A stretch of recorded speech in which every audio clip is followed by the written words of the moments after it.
Hello friends, എല്ലാവർക്കും പുതിയൊരിലേക്ക് സ്വാഗതം. ഇന്നത്തെ വിഷയം പരിസ്ഥിതി ദിനം. കഴിഞ്ഞ ദിവസത്തെ ബോണസ് ചോദ്യം ഇതായിരുന്നു: ഭൂപട നിർമ്മാണത്തെക്കുറിച്ച് പഠിക്കുന്ന ശാസ്ത്രശാഖ. ഉത്തരം കാർട്ടോഗ്രാഫി ആയിരുന്നു. ഉത്തരം കമൻറ്റ് ചെയ്തത് മാധവ് ആർ. ഇന്നത്തെ ചോദ്യങ്ങളിലേക്ക്. ഇന്ത്യയിലെ ഏറ്റവും വലിയ ബൊട്ടാണിക്കൽ ഗാർഡൻ സ്ഥിതി ചെയ്യുന്നത് എവിടെ? ഉത്തരം കൊൽക്കത്ത. അടുത്ത ചോദ്യം: പരിസ്ഥിതി മേഖലയിൽ UN നൽകുന്ന ഏറ്റവും വലിയ പുരസ്കാരം ഏത്? ഉത്തരം ചാമ്പ്യൻസ് ഓഫ് ദി എർത്ത്. അടുത്ത ചോദ്യം: 2024 ചാമ്പ്യൻസ് ഓഫ് ദി എർത്ത് പുരസ്കാരം ലഭിച്ചത് ആർക്ക്? ഉത്തരം മാധവ് ഗാഡ്ഗിൽ. അടുത്ത ചോദ്യം: കണ്ടൽ വനങ്ങളുടെ വളർത്തച്ഛൻ എന്നറിയപ്പെടുന്നത് ആരാണ്? ഉത്തരം കല്ലേൻ പൊക്കുടൻ. അടുത്ത ചോദ്യം: ചിപ്കോ പ്രസ്ഥാനത്തിൻ്റെ ഉപജ്ഞാതാവ് ആരാണ്? ഉത്തരം സുന്ദർലാൽ ബഹുഗുണ. ഉത്തരം സുന്ദർലാൽ ബഹുഗുണ. അടുത്ത ചോദ്യം: കേന്ദ്ര മണ്ണ് ഗവേഷണ കേന്ദ്രം സ്ഥിതി ചെയ്യുന്നത് എവിടെ? നമ്മുടെ തിരുവനന്തപുരത്തെ പാറാട്ടുകോണത്ത്. അടുത്ത ചോദ്യം: കാഷ്യ ഫിസ്തുല ഏത് പൂവിൻ്റെ ശാസ്ത്രീയ നാമമാണ്? ഉത്തരം കണിക്കൊന്ന. അടുത്ത ചോദ്യം: നീലപതാക സർട്ടിഫിക്കറ്റ് എന്തുമായി ബന്ധപ്പെട്ടിരിക്കുന്നു?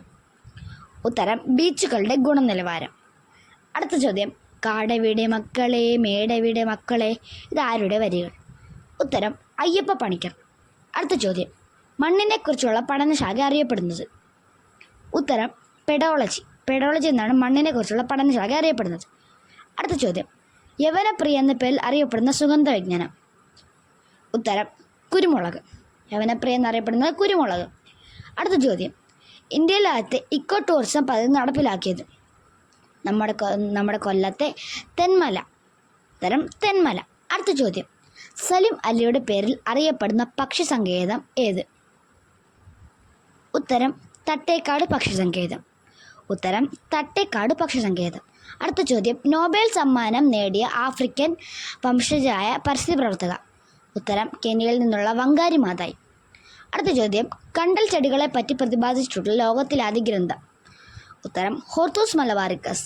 അടുത്ത ചോദ്യം: പൂക്കോട് തടാകം ഏത് ജില്ലയിലാണ്? നിങ്ങൾക്ക് എല്ലാവർക്കും അറിയാമായിരിക്കാം.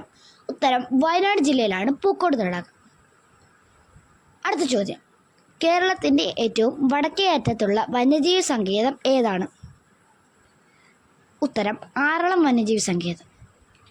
അടുത്ത ചോദ്യം: ഐക്യരാഷ്ട്രസഭ ജൂൺ 5 ലോക പരിസ്ഥിതി ദിനമായി ആചരിക്കുവാൻ തീരുമാനിച്ച വർഷം? ഉത്തരം 1972 ജൂൺ 5.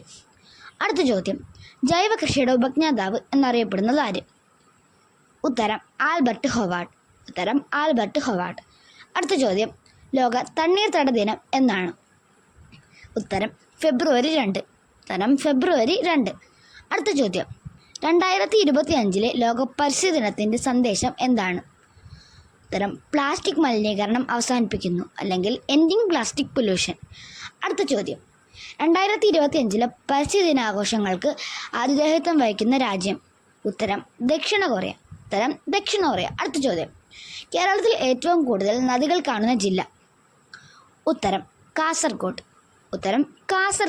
അടുത്ത ചോദ്യം: പരിസ്ഥിതി സംരക്ഷണ നിയമം നിലവിൽ വന്ന വർഷം? ഉത്തരം 1986. അടുത്ത ചോദ്യം: കേരളത്തിലെ ആദ്യത്തെ ദേശീയോദ്യാനം ഏതാണ്? ഉത്തരം ഇരവികുളം നാഷണൽ പാർക്ക്. അടുത്ത ചോദ്യം നിങ്ങൾക്കുള്ള ബോണസ് ചോദ്യമാണ്. എല്ലാവരും ഉത്തരം കമൻറ്റ് ചെയ്യണം.